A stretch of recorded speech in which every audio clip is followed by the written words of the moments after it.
kembali lagi dengan saya Cindy Puspita dari kelas 2C Manajemen SDM. Di video kali ini saya akan menjelaskan tentang memperbaiki kompetensi. Disimak ya videonya.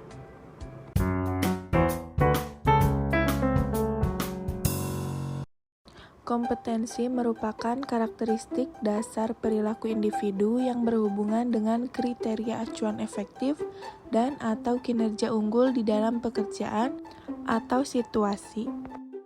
Menurut SK Kepala BKN tahun 2003, kompetensi merupakan kemampuan dan karakteristik yang dimiliki seorang pegawai negeri sipil yang berupa pengetahuan, keterampilan, dan sikap perilaku yang diperlukan dalam tugas jabatannya, sehingga PNS tersebut dapat melakukan tugasnya secara profesional, efektif, dan efisien.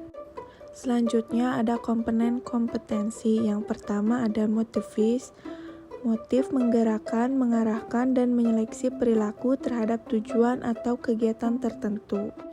Yang kedua ada traits. Karakteristik fisik dan respon konsisten terhadap berbagai situasi atau informasi. Yang ketiga ada self-concept.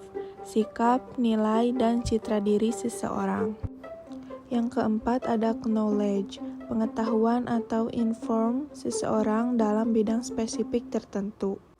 Dan yang terakhir ada skill, kemampuan untuk melaksanakan tugas fisik tertentu atau tugas mental tertentu. Selanjutnya ada determinan yang mempengaruhi atau membentuk kompetensi. Yang pertama, kepercayaan dan nilai. Kepercayaan dan nilai seseorang terhadap sesuatu sangat berpengaruh terhadap sikap dan perilaku seseorang. Yang kedua ada keahlian atau keterampilan. Aspek keahlian atau keterampilan ini memegang peran penting dalam membentuk kompetensi. Yang ketiga ada pengalaman. Pengalaman merupakan elemen penting dalam membentuk penguasaan kompetensi seseorang terhadap tugas. Yang keempat ada karakteristik personal. Karakteristik kepribadian seseorang turut berpengaruh terhadap kompetensi seseorang. Yang kelima ada motivasi. Motivasi seseorang terhadap suatu pekerjaan atau aktivitas akan berpengaruh terhadap hasil yang dicapai. Yang keenam ada isu emosional. Hambatan dan blok emosional sering membatasi penguasaan dan kompetensi. Yang terakhir ada kapasitas intelektual. Kapasitas intelektual seseorang akan berpengaruh terhadap penguasaan kompetensi. Selanjutnya ada tingkat perbaikan kompetensi. Yang pertama, mudah diperbaiki. Mengembangkan orang lain, efisiensi produksi, kerja tim, keahlian teknis, orientasi pelayanan, dan mengelola kinerja. Yang kedua, agak sulit diperbaiki. Orientasi hasil, kualitas kepuasan, pengaruh, penyelesaian konflik, pemikiran analisis kecerdasan organisasional. Yang ketiga, sulit diperbaiki.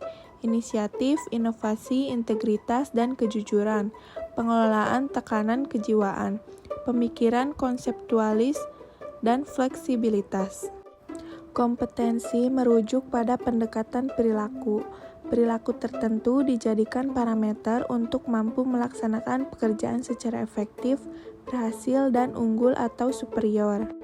Selanjutnya ada alternatif untuk desain kompetensi. Yang pertama, desain studi. Terbaik atau klasik dengan menggunakan sampel.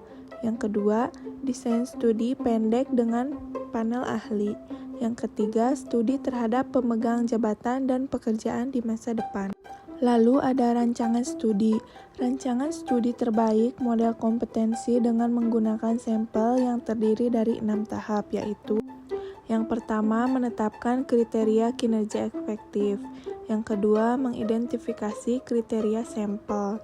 Yang ketiga, mengumpulkan data. Yang keempat, analisis data dan pengembangan model kompetensi. Yang kelima, validasi model kompetensi. Dan yang terakhir, mempersiapkan penerapan model kompetensi. Selanjutnya ada tahap mengidentifikasi model kompetensi.